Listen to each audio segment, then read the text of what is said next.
Go, Fat Tracker, go, go, go. The Kelpie Fat Track Pod, brought to you by Kelpie, affordable race products designed to help you stay on track. Now onto the episode. G'day guys, another Kelpie pod. Looking forward to this one. Had a massive day today driving around. Unfortunately, we went to, not unfortunately, we went to Broadford. They called it off at the last minute to safety. The track was pretty munted. It had been raining a fair bit. I'm not sure.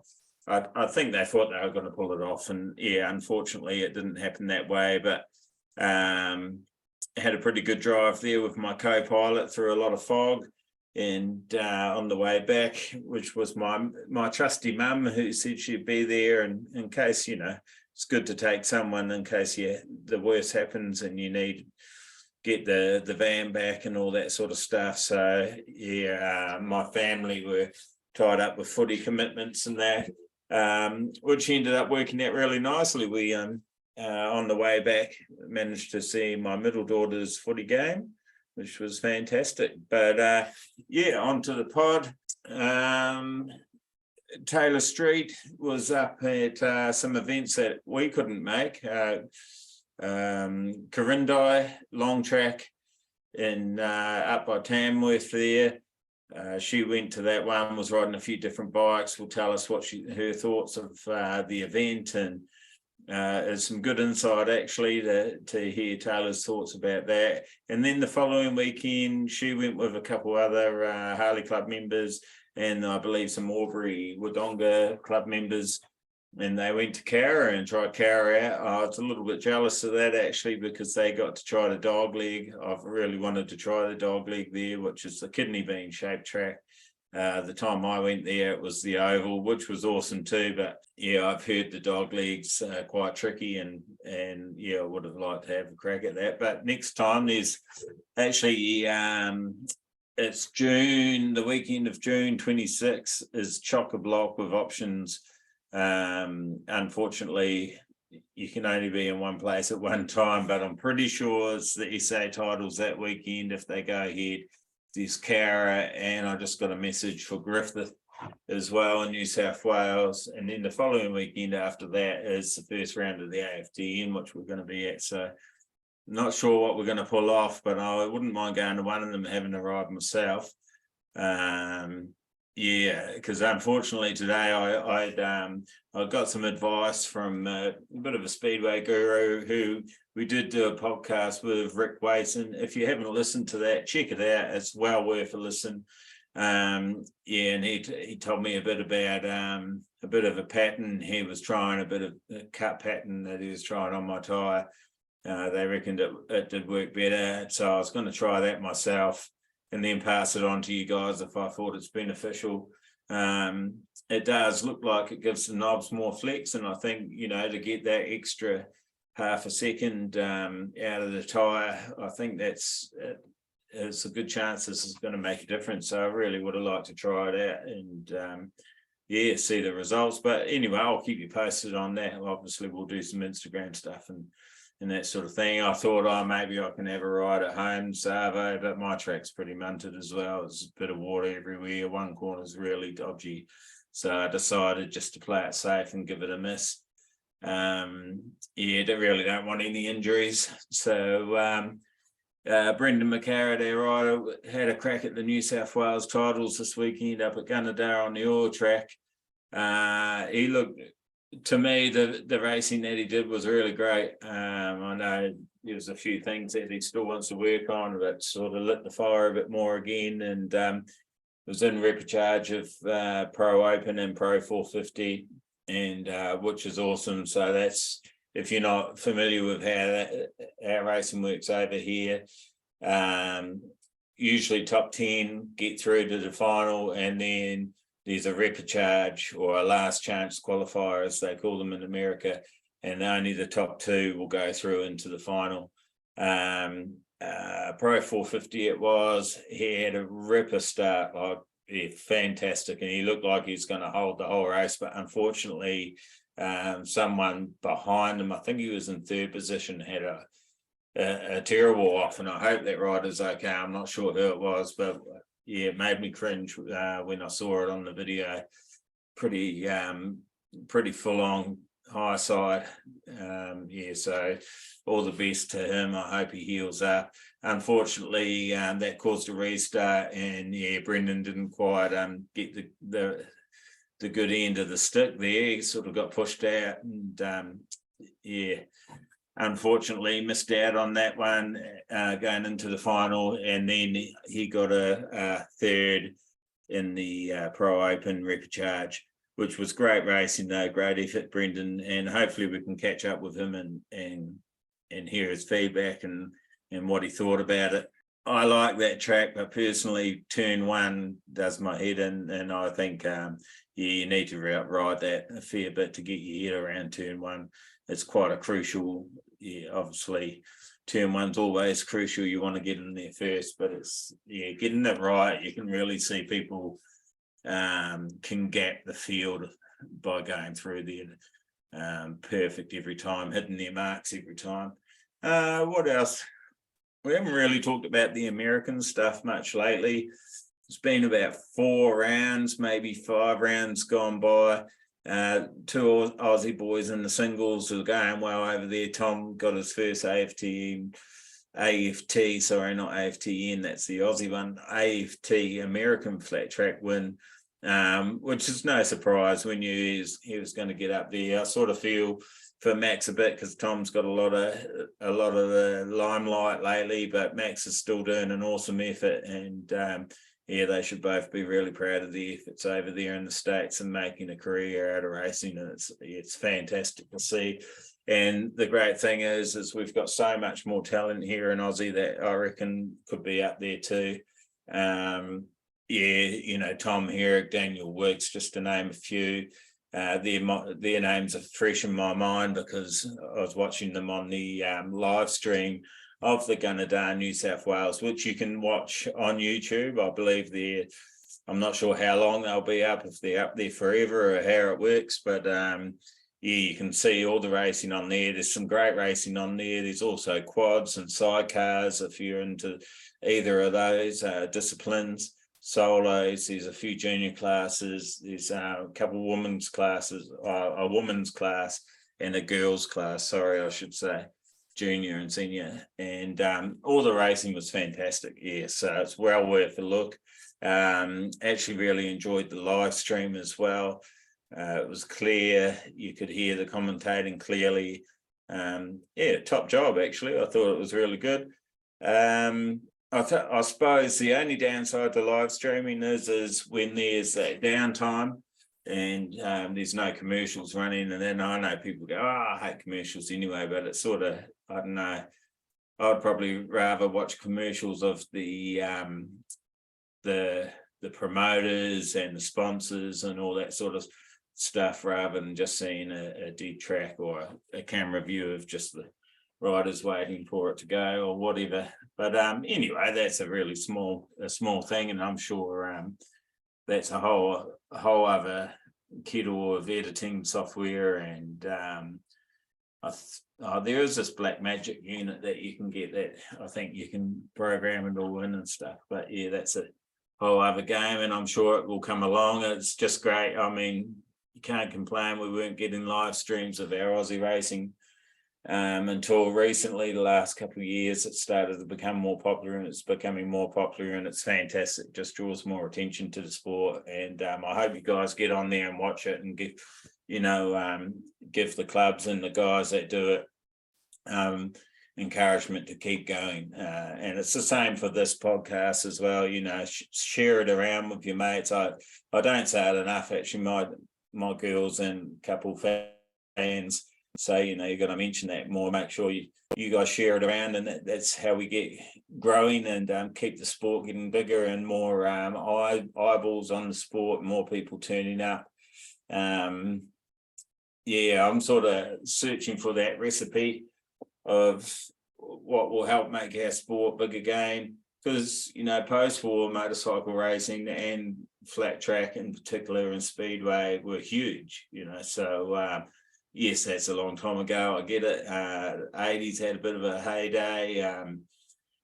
So why do people stop going is the question, and what can we do to make it more attractive? I always you shouldn't really compare, but I sort of compare with footy. Not everyone loves footy, but footy's huge. So what's the recipe there that makes it huge? I think this is where a series comes in, and you can follow a rider that way. You could follow a team that way.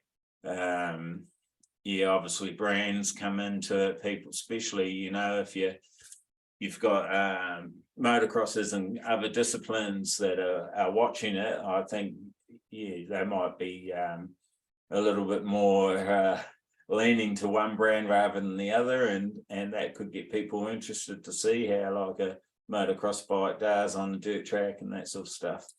So anyway, it'll be interesting to see where we go in the future, and I'm super excited about the AFTN, as the Australian Flat Track Nationals, and it's going to give me more to report on as well. It's pretty hard trying to cover all the one-off events all over the place and find the results, and I think Cycle News gets them from Peter Baker and that sort of stuff, so maybe I need to research a little bit harder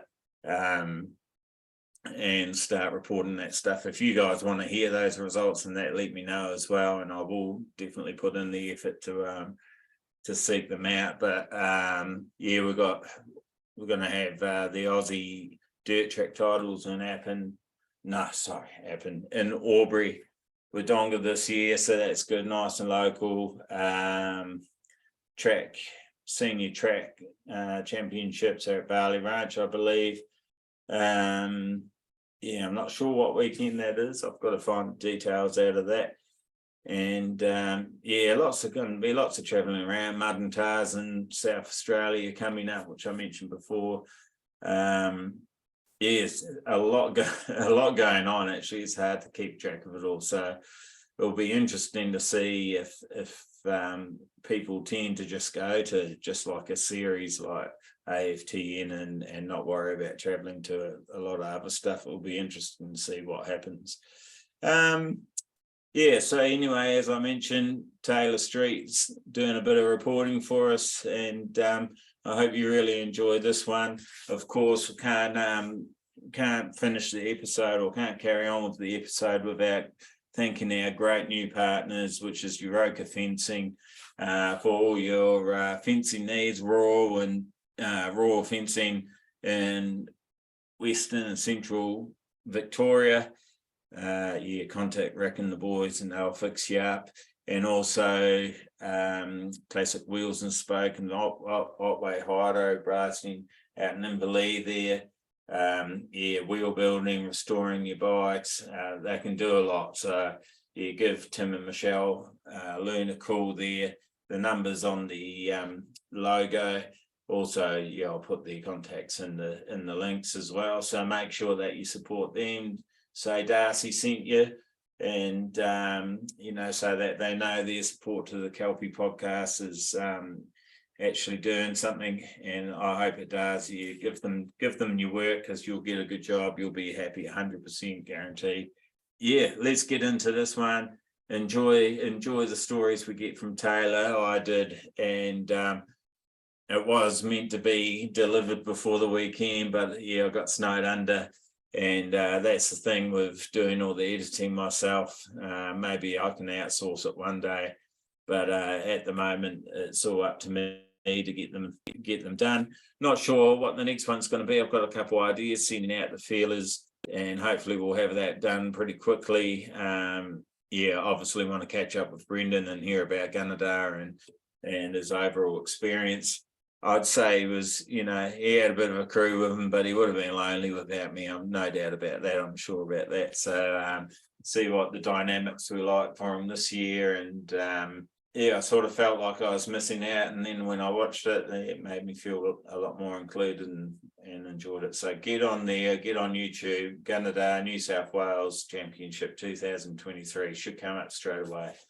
Let's get on to the episode. Here's Tayla. All right, so how you going, Tayla Street? Yeah, going pretty good. How are you? Yeah, disorganised as ever.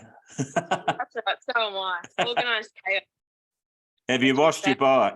No, I haven't. To be honest. Yeah, it would have been a bit of a push. So you're up at Cowra this weekend, just gone?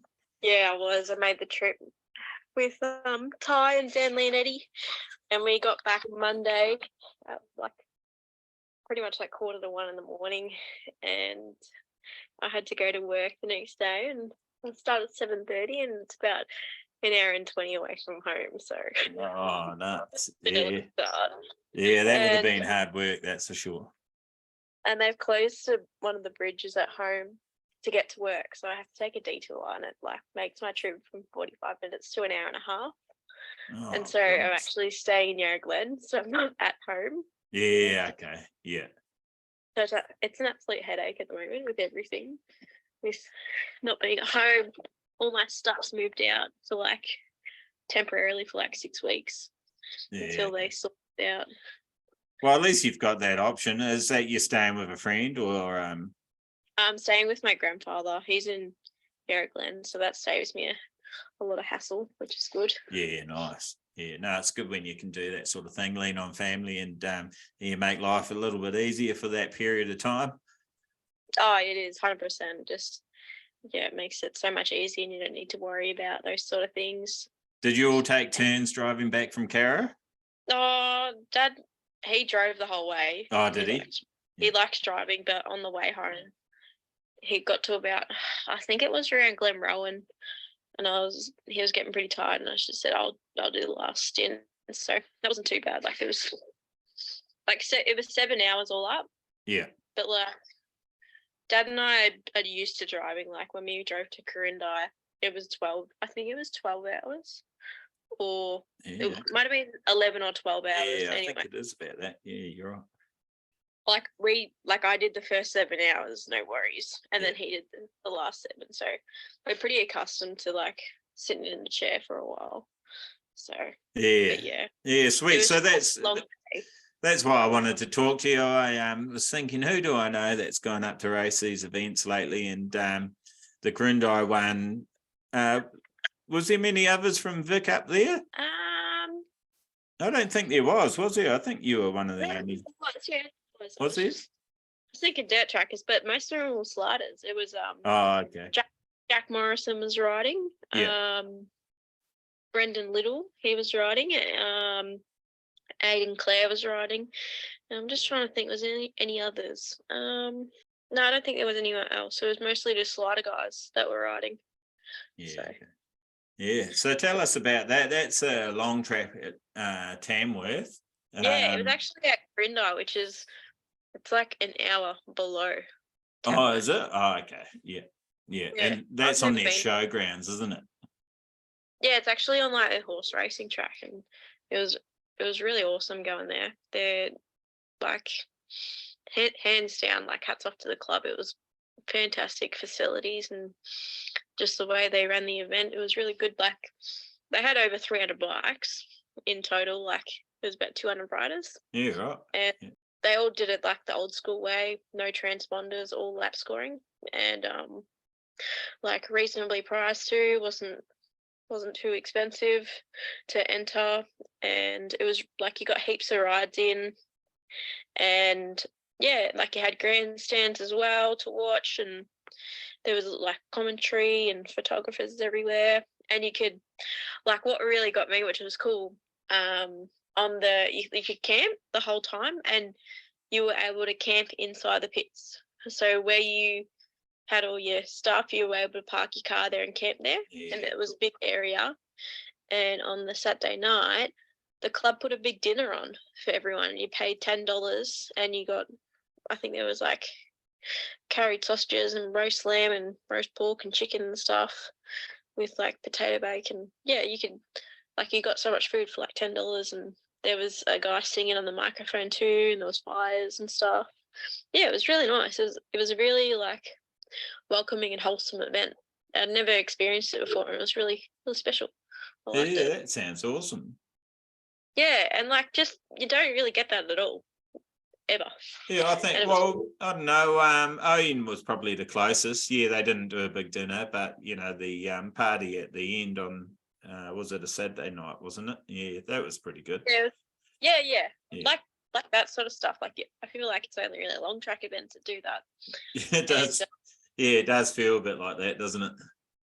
I think a long track is just a whole different kettle of fish to dirt track. It brings out all the old guys, all the sliders and stuff, and they all get excited. And you talk to them on like Saturday night, and they all talk about their old racing stories and get you excited. And you're like, oh, I can't wait to go fast and hang it sideways at like 140 k's an hour. So tell us about the surface there. It's quite dark looking, a dark looking surface. Was it more sort of shale, like more stony, or was it actually sand granite, or? It was like, honestly, it was like my driveway at home, rock. And I'll send you a photo on Facebook of my bruising. I was black and blue from the bruise on the slider. It was crazy. I just sent you a photo. It should come through now, but it was just insane. Like I started to bleed. It was that rough, and Dad's like, should be in front, that's why. Yeah, that's what you get for being. Get in front. And so that was on the slider. You had a bit of I read your race report, you had a bit of an up and down weekend mechanically, is that right? Yeah, it just never really happens, which it was, that's just how the tables kind of turned. But Dad worked tirelessly and got it sorted. It ended up being a dirty resistor inside the plug cap, and I don't know how he found it. He was just talking to a friend over the phone, just describing the issues, and he goes, I've seen this once before, in the resistor on the spark plug cap, and that's what happened. Because I was on the start line for the first ladies race and ready to take off, and bike just stalled, off, and then tried to get it going again, didn't, and then I pushed it back into the chute off the track, and there was a guy in the crowd. He goes, "Oh, is that your fuel filter? If so, I've got a brand new one in the car." And we're like, "Oh, it might be," and that never happens. Never happens to someone in the crowd going, "Oh, I've got a brand new one if you want to chuck that in." Yeah. We put that in, and unfortunately it wasn't that, so that was a shame. But and then we looked through all the connections, like all the wiring harness, and cleaned all the plugs out, make sure it wasn't anything like that, and then got it running. But then it wouldn't stay running, and then like we changed the fuel pump as well, and then still started trying to figure out what it was late into Saturday night. And then Sunday morning, Dad had a chat to his mate Chris Rowlett, who'd worked with him many years with in the bike trade. Yeah. And he just goes, "Just check this, it might be that." And literally like not even 20 minutes before my first race of the day on the 450, it was that, and I got it running. So it was meant to be. Yeah, awesome. So the racing was held over 2 nights, was it? Yeah, so it was kind of like, how you rode at Bathurst and they had like all your 450 races first, and then towards the end of the night it was open races, so they didn't go through it all at once. Yeah. Well, they did that with the Saturday. So the Saturday had the unlimited sliders, all their races, and the Pro Open. I can't remember what else there was. I just remember those because I was in those classes, and we raced all of those races. And then the final of that was the Pro Open final, was the Michael Vecchi Memorial. That's what the final was called, I think. I'm pretty sure that was it, yeah. And then we kind of ran out of time, and then we had to do the slider final on the Sunday. Just one sec, guys. Yeah, no worries. Sorry, might need to pause that. Yeah, we'll just cut that bit out. I told my grandpa I was doing a podcast, and he doesn't really know what it is. So Yeah, no, that's fair enough. Yeah. Yeah, I told my old mate that I host one. She didn't know what it was either. Yeah, it's pretty funny. I've just started teaching him how to use Facebook because he wanted to catch up with all his friends online.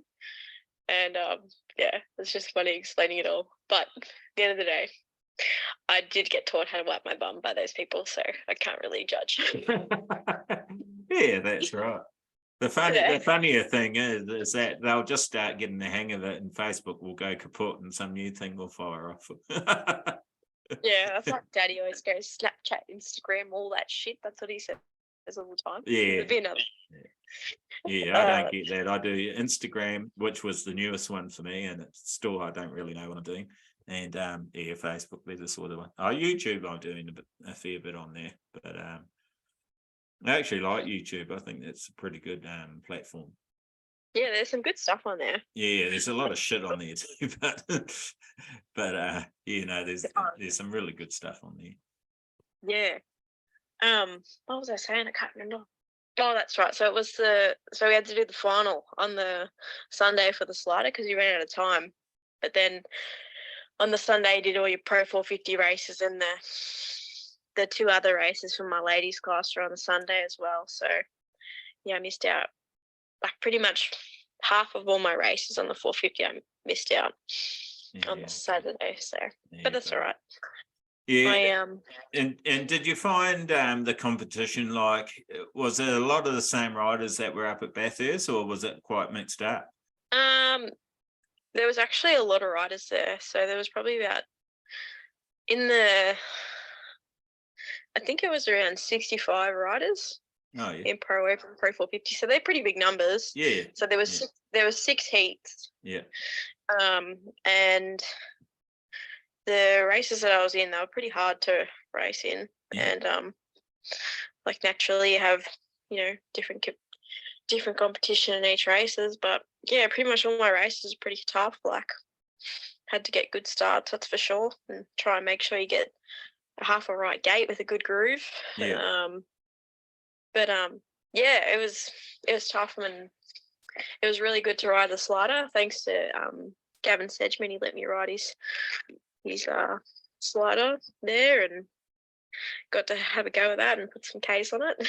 Yeah, you've been spending a bit of time on that thing, haven't you? So is it the same one each time? Is it Gav's every time, or? No, I was riding Brett Jeffrey's bike, but that was just a one-time thing for Bathurst, and had a chat to Gavin Sedgman at just an SSROV day, just catching up about everything, and his long track bike was there, and he just said, "You want to ride that at Quirindi?" And I was like, "I'd love to." Yeah. I would love to do that, Sedgy. So so he goes, "Well, we'll sort it all out. It'll send up with Chris Barton, and you can just ride it, have fun, and just enjoy it, and send me lots of photos at the end." Yeah, so cool. And it's really good. And working with Chris Barton, he is just so great to work with. He keeps me calm. That's a really big thing for me. Yeah. And just looking at things a different perspective, especially with his experience. Like he used to be a mechanic for Simon Wigg back in the day. Yeah.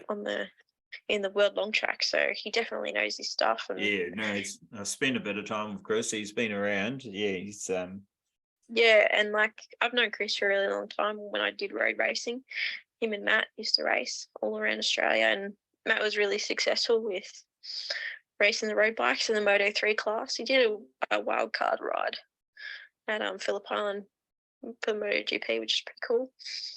So, and I've known him for a long time, and yeah, it's just working together on like a long track bike. It's really good, and we all get along really well, and it's just good times. Yeah, I think I reckon that might be picking up a bit, the speedway and the long track stuff. Yeah, more and more dirt trackers I talk to seem to be wanting to give it a go and getting into it and that sort of thing. So it'll be interesting to see what happens in the near future.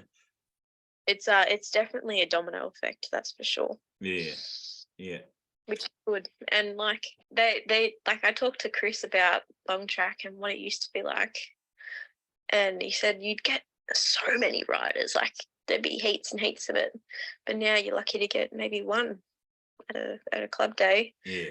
And there's long track bikes everywhere in Australia. He was saying everyone's got them, but they just need to get people to ride them and have a go. Yeah. Because they always complain about how there's no more long track bikes, but yeah, it's just slowly dwindling off. But you got people like Sedgy that want to keep it going again and get more people on riding bikes. So yeah, and I think you might have hit something on the head there. I think, like you're saying, there's lots of bikes around, but there's not actually the riders that either know how to ride them or, you know, have been given the opportunity. So if there are guys out there, like in your case, I mean, you're riding a couple of different bikes from different owners, but if they put them up, you're there, you put your hand up, and I'm sure there's quite a few others that would do that too. They might not necessarily own one or want to own one outright, but if someone puts up a ride, that could definitely be a way of bringing them back, I think. Yeah, that's for sure. It's definitely a pretty cool thing to ride one. And like I was talking to so when I went and raced at Quirindi, I was racing against Brianna Etheridge. She's the girl that won the late class over the weekend. She was telling me about how she's been riding speedway bike and just how it's been really helping her riding, and we agreed on it, and we just talked about how crazy it is when you have to tell yourself to come into a corner and not shut the throttle, because if you do, you'll lose the front, and it's pretty daunting at first, but once you get the hang of that, you know, the fundamentals of it and learning how to ride it, it just teaches you so much, and you go, this is how I can ride my 450, or not quite do the same thing, but, you know, give me a little bit more confidence to hit a corner and approach it. Yeah, and the races are definitely one with corner speed, aren't they? So you come in, if you can come in harder than the next person, you're going to beat them every time. So yeah, 100%. So if you're learning new skills on there that you can tie over to your 450, why not take those opportunities? Yeah, exactly. It's definitely a trick in your bag of tricks, that's for sure. And you know, Chris Barton, Rick Wason, and all those guys that give guys rides and girls rides, they're not just, they might be bike owners now, they're obviously passionate about the sport too, but they're also awesome riders in their own right as well when they used to ride all the time. So the information they're passing on is worth a lot of coaching days, if you ask me. I definitely know Waso was a very good rider back in the day. Yeah, no, it's awesome. So I love hearing them. So the women's class, was that stacked? I can't remember seeing any video of it. There was probably about 8 riders, I think. Okay. Actually, I think I got the riders list on me. Have a look. 1 moment. Tap. Uno momento. There was actually a few girls that I never met before, and it was really nice when we had the dinner. We all sat and had dinner together. Yeah, and cool. It was nice to have that. And so it wasn't quite as cutthroat as some other events can be. No. There was 9 women in total. 9. Oh, yeah, awesome. Yeah, that's including me as well. So yeah. So was Katana Robinson there and Molly Farley? No, they went there. Okay. No. They might have been there. No, there actually was a few girls that went there, and I was very surprised by that, to be honest. Yeah. But that's all right. Yeah. That's cool. As long as the racing was.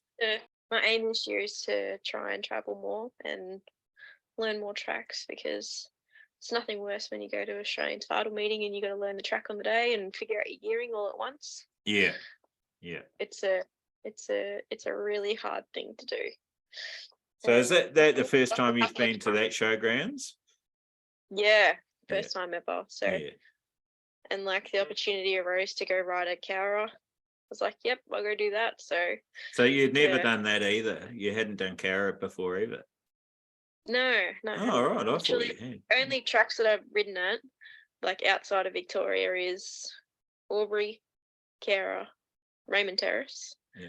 and Quirindi now. And Forbes, yeah. Forbes, yes. Bathurst. I shouldn't forget that one, and Bathurst. I shouldn't forget Forbes. What am I doing? Yeah. Yeah, I think something might have happened there. Yeah, maybe 2 big stacks. Yeah, I wasn't going to go into details. I think we went into details last time you were on the pod on that one. So if listeners want to hear, they can go back to the Tayla Street podcast and hear what happened at the Aussie titles at Forbes. Yeah, that'd be good. Go check it out. It's worth a listen. And yeah, so you went to Cowra. What did you think about that? They were running the big oval, I'm guessing. No, they ran the dirt track. Oh, did they? And that was so cool. Like, oh, so much fun. Oh, damn. So Wanted I to went do that. Sorry. With Dad, Ty Dark, and Yeah. Daniel Nettie, and Yeah. myself. And oh, we had an absolute ball. It was so much fun going there and learning a new track and meeting new people. Yeah.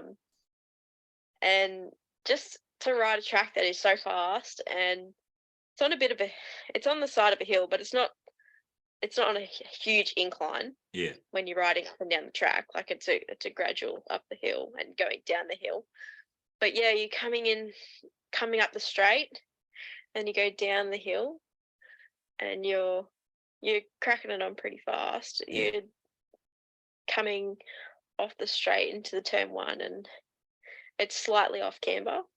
Yeah. And you're hitting at about 5th gear top, like flat out, and then you kind of got to slow down a little bit because you come into this tight hairpin to go into the right hander, and then you had to like go down a few gears to set yourself up, and it was really good. It was challenging, and it was something different, and I really enjoyed it.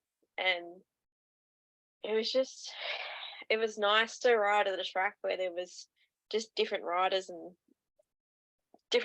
in like just different speeds as well. Like James Swordy was there, and he's a pretty fast guy as well. Yeah. And he's I think he's beaten Jared Brooks a couple of times as well. So that's the kind of pace that he's on. Yeah. And to have that as a gauge, and like for my first race today, I would come out of the gate for first, and we had a little like a drag down the front straight, and pretty much just sat behind him for most of the race. So that was a pretty good gauge. Yeah. And then just throughout the day, just did some really good heat races, but then in the final, I just didn't do too well.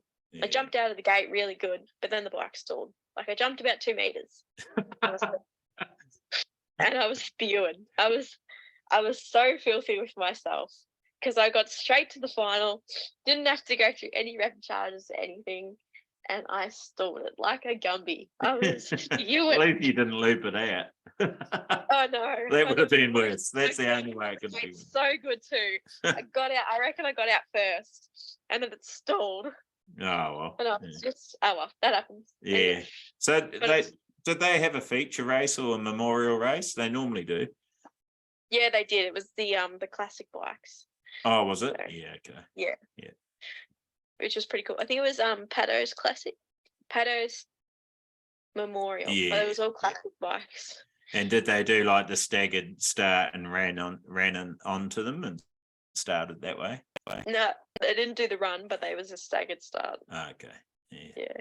Yeah, cool. James I'm spewing that I missed the dog league because the time I went there it was the oval, and which is cool. But yeah, I really wanted to try the dog league. Yeah, Well, I can't. I was surprised because normally they don't run it. They rarely do run it. Yeah. But Yeah. next time, I hope they run it again because I Yeah. had a lot of fun doing that.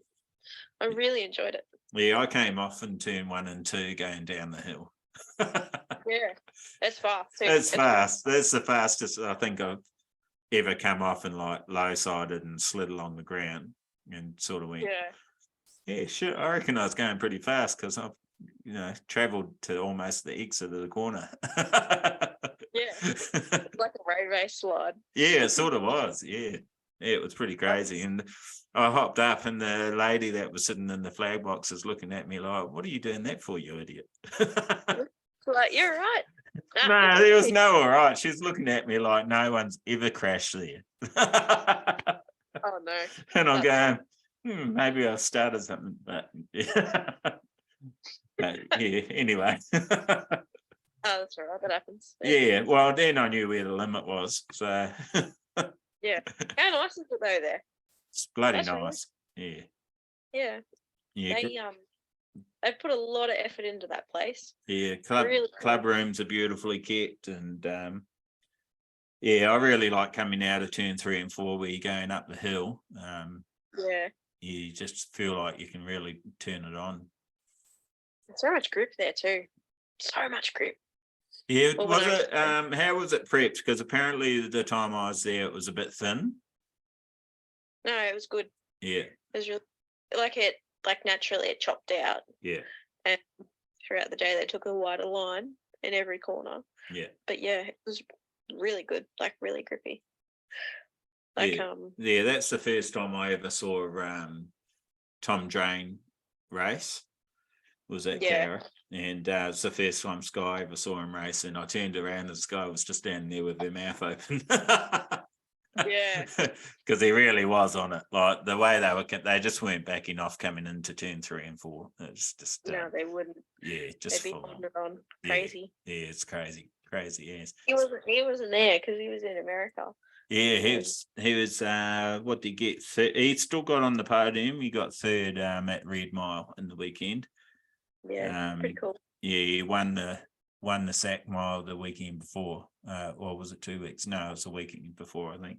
Yeah, so yeah, I think they're his sort of tracks, the bigger ones. It'll be interesting to see how the rest of the AFT season goes for him over there. But I think some of the guys here will be happy that he's not in the AFT in. Unless he's making a trip back. I don't know. I don't have any words on that, whether they are or not, but I doubt it because I'd say the rounds are all clashing. But yeah, long way to come back for the home races. But yeah. So what classes did you race at Cowra? I raced the Pro Open and the Pro 450 class. Yeah, okay. Yeah, because they don't have a women's class, do they? No, they didn't. I was actually surprised by that because there was probably about maybe 8 ladies there. There was a few there. Were they all blistering fast? They were pretty good. Or mixed? Yeah, mixed bag. Mixed bag, yeah. Yeah, because when I was there, the girls that were there were pretty quick. Yeah, there was I can't remember her name. She rode the Husqvarna 300 at Bathurst. Oh, okay. Sue? I think her name's Sue. Yeah, okay. No, I'm not familiar with She Sue. was doing pretty good. She got 3rd or 4th in the 2-stroke unlimited, so she was riding pretty fast. Yeah, okay. Yeah, Zoe Keegan was there, and a few other girls were there that I didn't know, but yeah, it was good. And how did the boys go, Dan and Ty? Ty rode really well, and so did Daniel. They rode really well. I was struggling to keep up with them in some races, and it was nice. It was nice to see them adapt to a track so quickly, because it's really hard to do that, and for all 3 of us to be pretty competitive with all the local riders. And like Ty got 1st and 2nds in all of his heats, pretty much. Yeah, okay. And Dan got I think he got a 1st, a 2nd, and like 4th and 5th and stuff. Yeah. So yeah, and I got a few mixed races. I got a 2nd, 1st, 3rd, 4th, and a couple more 2nds and 3rds, which is pretty good. Yeah. Yeah, and like Holmesy rode as well. He had some really good races, but then his bike failed on him, which is a shame. And Henry Small rode as well, which was good to see him out there. And yeah, it was a good weekend. Oh, and the Mauries were there as well from Albury. Oh yeah. Yeah. So that was good to see them, and like it was just nice. We're all in like a little full area, and like we're all just hanging out and just having fun. New track. Yeah, And, beautiful. Yeah, it is good going to new tracks, and yeah, like you're saying, riding people that you haven't ridden before, and it also gives them a good idea of the caliber of riders that we're producing down here in Vic too, I think, which is pretty good. And yeah, hopefully, I don't know if you chatted to many of the locals and that, but every time I do, whether they go through with it or not, but it always gets people wanting to come to your track and travel a bit and come and try other tracks. And I think that's what we need to keep doing, is the more we move around, it inspires others to move around too and come to our tracks, and all helps each other's clubs at the end of the day, doesn't it? Oh, 100%. So At the start of the day, when I was winning a few races, I got a few dirty looks. you might have thought they were dirty. They're just probably going, who the hell is that chick? I don't know. I feel like I upset a few local riders. I know. You've been on the pod a few times. They should know who you bloody are. It's Tayla Street, for crying out loud. It was funny though, because a lot of people didn't know that I was a girl until I took the helmet off, and No, you're right. Yeah. But it's funny. I got a few dirty looks. That's all right. Made some more friends as well. Yeah. But just like the club president, he was just awesome. He was telling me that he's been doing it for 25 years, and he's put a lot of effort in, and he's ready to pass the hat on to someone else. Oh, is he? Yeah, right. Yeah. So it's a long stint to be a club president. Certainly is. Yeah, it certainly is. And they, as we all know, they all have their challenges. So, but like you're saying, it is a beautiful facility. He's been doing a great job, obviously, over that 20 years to keep it all together. And his wife too. She was doing the scoring box as well. Yeah, okay. For 5 years as well. So up in that tower. So a bit of history there. Yeah. I hate to say it, but behind every good man is a great woman, isn't he? I'm just putting it out there. It's true. Yeah. Oh, well, thanks so much for taking time out of your night. And have you had your dinner yet? No, I was getting called before for dinner, and I was like, no, I'm on the phone. I'll have it soon, thank you. So, was that your granddad? It was my grandpa's partner. Oh, so, yeah, cool. Yeah. So she's like, where's your grandpa? Dinner's ready. I don't know where he is. He's probably in the shed. I don't know, tinkering or something. He's an old school carpenter. Oh, and he recycles timber, and he makes chopping boards and like lazy susans and cool fruit stuff. And like you've probably seen him at the dirt track. He comes every now and again. He's 82 this year. Yeah, sweet. And he's still like he's an avid hunter. He'll go walking out in the bush like 5Ks up and down hills, looking for the animal, like the deer, and he'll go cut trees all day. Like today, he was helping my dad cut a tree down at home because it was fallen in between a couple of trees. Yeah. Forked. Yeah. So it was a pretty tricky job, but yeah, 80. He's turning 83 this year. Yeah, awesome. Oh, good work. He sounds like he's firing on all cylinders then. Oh, yeah. Yeah. He blows me away. Yeah, fantastic. And you got to love a good lazy Susan. How good are they? Oh, the one that he's made me is beautiful. And he got some timber from Parliament in Canberra. They redid some areas or something, and he got some timber, and I have a little bit of Parliament in my lazy Susan that he made me. Yeah, awesome. Well, he goes, there's a bit of Parliament in this, Taylor, so, and this is yours, and you can pass this on. So that was nice. Yeah, sweet. Yeah, put your engine parts on there, spin it around. I don't reckon I want to do that. It's too nice to do that. Yeah, maybe some nice cheese and crackers or something like that. Sushi, something. Maybe. Yeah. Don't want to oil it up too much. Yeah, wrong sort of oil. Yeah, exactly. But yeah, he's so my grandpa that's the youngest of the Streets, and that was Neil Billy Street's brother. Okay, yeah. So the one that went and raced over in England and got an Order of Australia medal in Speedway, because he dedicated 50 years of his life to Speedway. Why not? So, what else is there to do? Well, what was he? He's an engineer, so yeah, he was full into it. He made the first 4-valve Speedway motor. So it was the SR5. Yeah, right.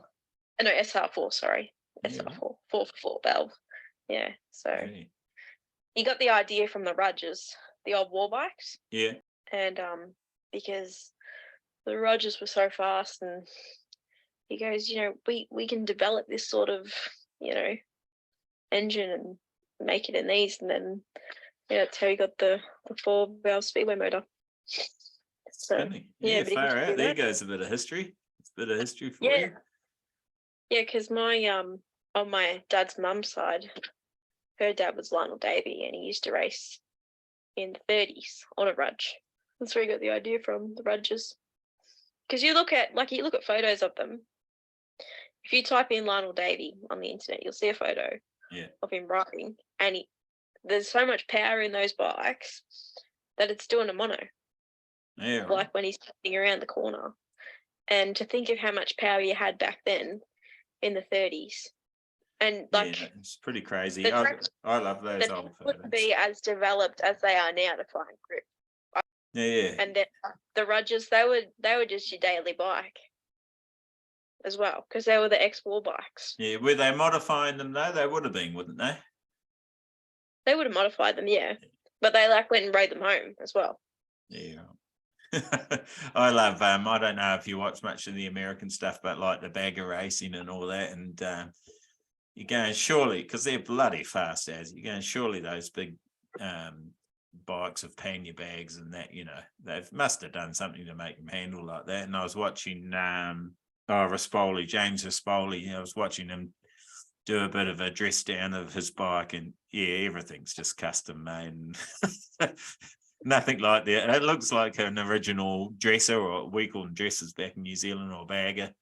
But it's a full-fledged race machine. I saw one video of them. I have all these racers where they're all dressed up in costumes, and one of them was a Portaloo. Okay. No, I haven't seen that one. That's not quite the style of racing I'm into. Some of them are all dressed up in different costumes, but one of them was on a Portaloo. It's funny as. Was that? And the door flaps it open and shuts. Was that in America? I think it was. Yeah. How can you bloody see that thing? You got no peripheral vision. You're only looking forward. That's it. Well, that's what you should be doing anyway, isn't it? Just looking forward. One line, go for it. Doesn't matter if someone's beside you or anything. Just side. Yeah, don't worry about that. They'll move once you hit them. At least his controls are fine. They won't damage him. He'll keep straight, not the others. Yeah, shit. I'll have to search that one out. Yeah, I'll find it and I'll send it to you. Yeah, sweet. All right. Well, what's up next? John Coleman Cup this weekend on Sunday. Oh yeah, cool. Yeah. I got to play footy first on Saturday, and then race on Sunday. So make sure you use as much energy as possible on Saturday, so you're really knackered on Sunday to give me a chance, would you? All right. Yeah, you heard it here, folks. That was a deal just made. That you're going to let me beat you. Don't tell Donny Boy. No, I don't think you've got it in you, to be honest. You'll be in my ear. You might let me go for half a lap, and then you'll go, F this. Not having that. Last time we were running pretty fast. Well, I'm changing it up. But you were on it pretty good. Not too bad. It wasn't too bad, and I was on the 19s then as well. So that was, I was pretty happy actually with the way it was going, because, I wouldn't say that the track was prepped for 19-inch American tyres, but it was good. And this time I'm going to try something a bit different. I'm going to have 21 with 21-inch front, which I haven't used for ages.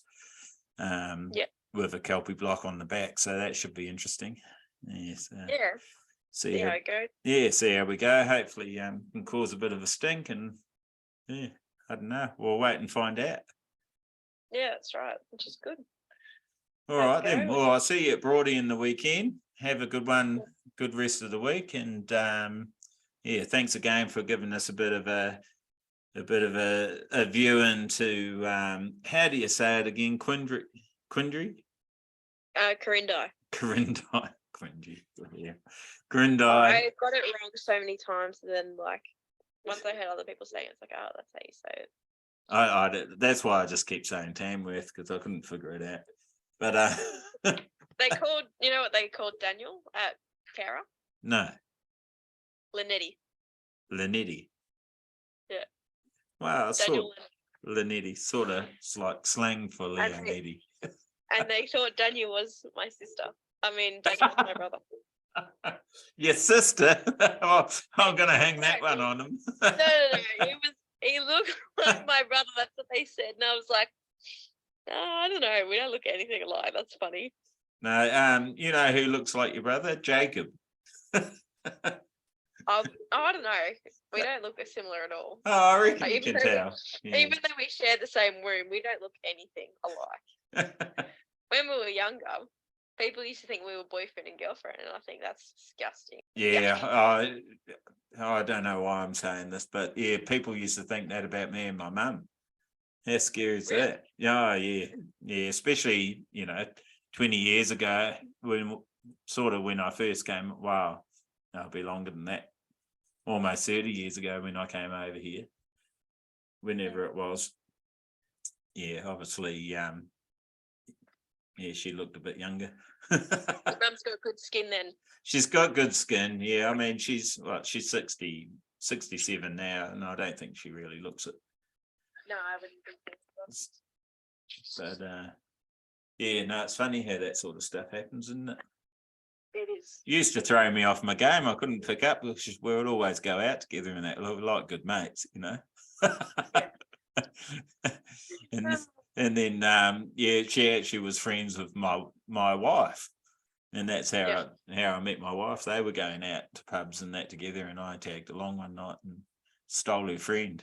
There you go. There you go. There's a bit of history. How it all happens. There you go. Anyway, better let you get going. Go and have some dinner. I've got to do the same, and then edit these pods and edit out that big bit where you got called to dinner, and hopefully there wasn't too many freezes and pauses. And my computer, I think she's trying to tell me something. I think she needs to be replaced. But she's having a fit. Yeah, she's not happy. I emptied some of the memory earlier, and I thought it was all good, and then my mouth was moving, but my mouth wasn't moving on the screen.